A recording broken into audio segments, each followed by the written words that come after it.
வணக்கம் நேயர்களே, இது channel G. Welcome back to another episode of channel G.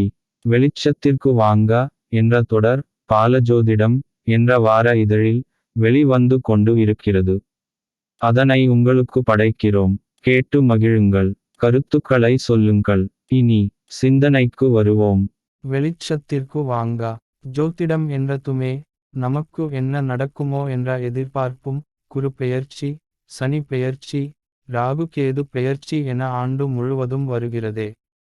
நமக்கு இது இப்படி நடந்து விடக்கூடாதே என்ற பயமும் அநேகமாக எல்லோருக்கும் இருக்கும்.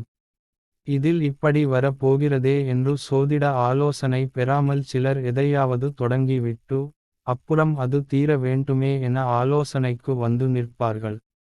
நமக்குள்ள இந்த பிரச்சனை தீர வேண்டுமே என்று சிலர் நவக்கிரக வழிபாடு செய்வார்கள். அதிலும் சிலர் நவகிரகங்களுக்கு 9 சுற்று சுற்றுவார்கள். இன்னும் சிலர் அதில் ஒரு சுற்று தலைகீழாக ராகு கேதுவுக்கு என்று சுற்றுவார்கள். சிலர் சனிக்கு எள்ளு பொட்டலம், நவதானியத்தில் விளக்கு என அவரவர்கள் ஒன்றை செய்து கொண்டு இருப்பார்கள். இன்னும் சிலர் இதை பார்த்து நாமும் இப்படி செய்ய வேண்டும் போல என்று பழக்கத்திற்கு கொண்டு வந்து விடுவார்கள். இதெல்லாம் சரியா? இதனால் பலன் கிடைக்குமா என்று எப்போதாவது சிந்தித்து பார்த்தது உண்டா? பல கோவில்களில் நவக்கிரகங்கள் ஒன்றை ஒன்று பார்த்தபடி இருக்காது.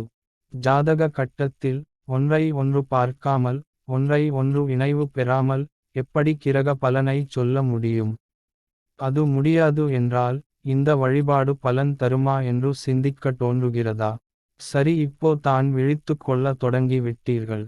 அப்படின்னா நவக்கிரக வழிபாடு செய்யவே கூடாதா? அல்லது எப்படி செய்ய வேண்டும் என்ற வழிமுறைகள் உள்ளதா என்று கேட்க தோன்றும். சரிதான். கோவில்களில் புறத்தே தான் நவக்கிரகங்கள் இருக்கும். பல முறை சொல்லி உள்ளது போல, நவக்கிரகங்கள் தன்னிச்சையாக எதுவும் செய்யாது அல்லது செய்ய முடியாது. அவைகள் ஆண்டவன் கட்டளைகளை நிறைவேற்றும் அதிகாரி போல செயல்படும். அவ்வளவுதான். நவகிரகங்களுக்கு ஒரு வணக்கம் வைத்து விட்டு போக வேண்டும், அவ்வளவு தான். வணக்கம் வேறு, வழிபாடு வேறு. குறிப்பாக சொல்ல வேண்டும் என்றால், நவகிரகங்களில் தலைமை கிரகம் சூரியன் என்பது நமக்கு தெரிந்து இருக்கும். ஒவ்வொரு கிரகத்திற்கும் ஒரு போர்ட்ஃபோலியோ என்பது போல சூரியன் தான் தலைமை கிரகம். இறைவனிடம் இருந்து ஆணை பெற்று வந்து மற்ற கிரகங்களுக்கு கட்டளை இடும் மிடில் லெவல் மேனேஜர் என்பது போல புரிந்து கொள்ளுங்கள். அதனால் தான் சூரியன் மற்றும் சந்திரனை கிரகண காலத்தில் ராகு கேது பிடிப்பதாக நமக்கு சொல்லி தந்து இருப்பார்கள். ராகு கேது இயல்பு தான் உங்களுக்கு தெரியுமே. எனவே தலைமை கிரகமான சூரியனை நோக்கி வணங்கியபடி இருக்கும் நவக்கிரக தலத்தில் வழிபாடு செய்தால் மட்டுமே நவக்கிரக வழிபாடு செய்த உணர்வு கிடைக்கும்.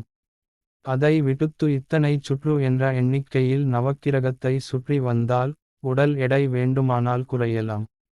இதே போல ராகு கேதுவுக்கு என ஒரு சுற்று இடமாக வலம் வருதல் சாஸ்திர விரோதம்.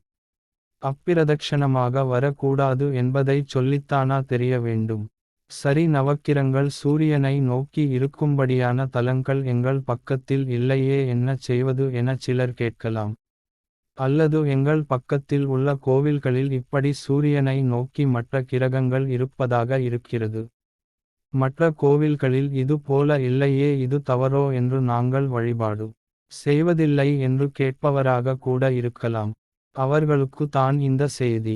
கிரக வழிபாடு செய்ய அந்த கிரகத்திற்குரிய அதிதேவதைகளை வழிபாடு செய்தாலே போதும், பலன் கிடைத்துவிடும். எதை எப்படி செய்ய வேண்டும் என்ற வழிமுறைகளோடு செய்தால் செய்வன திருந்த செய்ய முடியும், அதனால் பலனும் கிடைக்கும். அவன் கால் பட்டு அழிந்தது, என் தலைமேல் அயன் கையெழுத்தே என்று அருணகிரிநாதர் அடிக்கோடிட்டு சொன்ன பிறகும் நம்பிக்கை இல்லை என்றால் என்ன செய்வது? நவகிரகங்களுக்கு ஆணை பிறப்பிப்பவன் ஆண்டவன். ஆணை போட்டவர்களால் மட்டுமே ஆணையை திரும்ப பெற முடியும் அல்லது மாற்றி எழுத முடியும் என்பதை இன்றைய நடைமுறையில் அனுபவத்தில் பார்த்து இருப்போம். அதனால் ஆணையிட்ட இறைவனிடம் முறையிட்டால் அதற்கான பலனும் பயனும் கிடைக்கும். அனுபவம் பெற்ற சோதிடர் அந்த ஆணையினை ஜாதகத்தில் உள்ளபடி படித்து பலன் தருவார், கூடவே பரிகாரமும் சொல்லுவார். செய்த வினைகளுக்கு கழுவாய் இல்லை என்றால் இறைவன் கருணை இல்லாதவன் என்பது போல ஆகி விடும் இல்லையா? அவை நல்ல நல்ல அடியார் அவர்க்கு மிகவே என்று சம்பந்த பெருமான் கோளறு பதிகத்தில் குறித்து சொல்லி இருப்பதும் அல்லல் என் செய்யும் அருவினை என் செய்யும் என அப்பர் தேவாரத்தில் சொல்லி இருப்பதும் வான நாடனே வழித்துணை மருந்தே என சுந்தரமூர்த்தி சுவாமிகளும் நாள் என் செய்யும் வினைதான் என் செய்யும் என கந்தர் அலங்காரமும் மாதமும் தின வாரமும் திதி யோகமும் பல நாள்களும் படர்மாதிரம் திரிகோள்களும் கழல் பேணும் அன்பர்கள் பால் நலம் தர என பாம்பன் சுவாமிகளும் ஊழையும் உப்பக்கம் காண்பர் உலைவின்றித் தாழாது உன்று பவர் என்று திருவள்ளுவரும் சொன்ன பிறகும் நமக்கு நம்பிக்கை வர வேண்டாமா? உங்களுக்காக ஒரு குறிப்பு செய்தி சொல்கிறேன், சரியாக உள்ளதா சொல்லுங்கள். திருச்சி மாவட்டத்தில் உள்ள பல கோவில்களில் நவக்கிரகங்கள் சூரியனை பார்த்தபடி வணங்கிய திருக்கோலத்தில் இருக்கும். கந்தர் சஷ்டி கவசம் அரங்கேறிய தலமான சென்னிமலை முருகன் கோவிலில் நவகிரகத்தில் செவ்வாய் கிரகமே இருக்காது.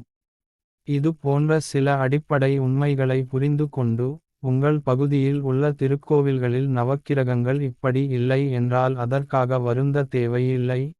முன்பு சொன்னது போல கிரகங்களின் அதி தேவதைகளை வழிபாடு செய்து பலன் பெறுங்கள்.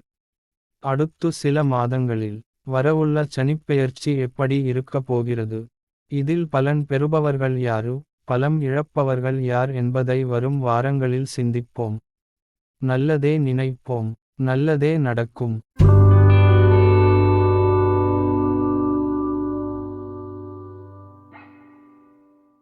அன்பு நேயர்களே, இது சேனல் ஜி. தினம் ஒரு நிகழ்ச்சி உங்களுக்காக ஒலிபரப்பாகிறது.